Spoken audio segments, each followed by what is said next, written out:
It's definitely been some ups and downs. So just to preface this, my schedule in Jersey was super difficult. Now, I was willing to do it. I believe everybody that knows me understands that there's no amount of work that I won't be willing to do. Like, I'll pretty much always that's something that I really hold dear to my heart, that I don't think I was taught. Rather, like, this is just something ingrained in me, that I'm always willing to work as hard as I can to pursue or to achieve whatever dream I have. But in Jersey, we'd have to be up, we were waking up at like 5:36 a.m. to go train. We had to drive like an hour and a half to the city to train. Then we would do jiu-jitsu. We would do MMA in between. Then we have a second jiu-jitsu session. Sometimes I'd have to do a second MMA session after jiu-jitsu. Then we'd go back to Jersey, drive an hour and a half. Then I'd have to teach privates, teach class. We would do another training session. We get home at like 11:30 just to do it again. So although, I wasn't complaining about the lifestyle. This is the lifestyle I chose, right? I chose to go to all those sessions. I chose to do those things. But being in Puerto Rico, where I don't have to do those things, it is a big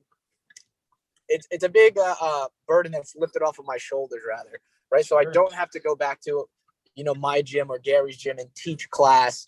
I don't have to do this hour and a half commute. So in that sense, I'm really grateful that we moved to Puerto Rico. To be honest, anything that stops me from doing that is a big burden off my shoulders, right? Yeah. I mean, that's amazing. So other than that, I guess just maybe a slight disconnect from the family, those natural things, maybe just starting new roots, foundation. But as a professional athlete, what an amazing burden to be able to concentrate on, recovery and training. That's great. Exactly. Yeah. So from the athlete's perspective, it is one of the greatest things to happen, or at least for me, because, I had so much else, like so many other things going on.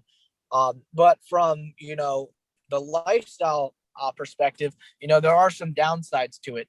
Like, I moved away from my family, moved away from my friends. I had opened up a business that I had to move away from. So in that sense, it's definitely, there's definitely a trade-off that I had to do. Sure. When it comes to everyday life, everyday life in Puerto Rico is a little bit of a struggle. Sometimes we have blackouts, sometimes we have water outages, and stuff like that. Infrastructure is not as great. Mm-hmm. So especially when we come from the East Coast of the US, where everything is super fast paced, we expect, we go into a Starbucks and expect our coffee in less than 5 minutes, versus we go into a Starbucks on the island, you can be there for 15, 20 minutes, and that's just a normal thing, and everybody's okay with that. Sometimes that can get a bit annoying, dealing with other businesses. So there's definitely a trade-off that we had to do. Yeah. Yeah, it's definitely different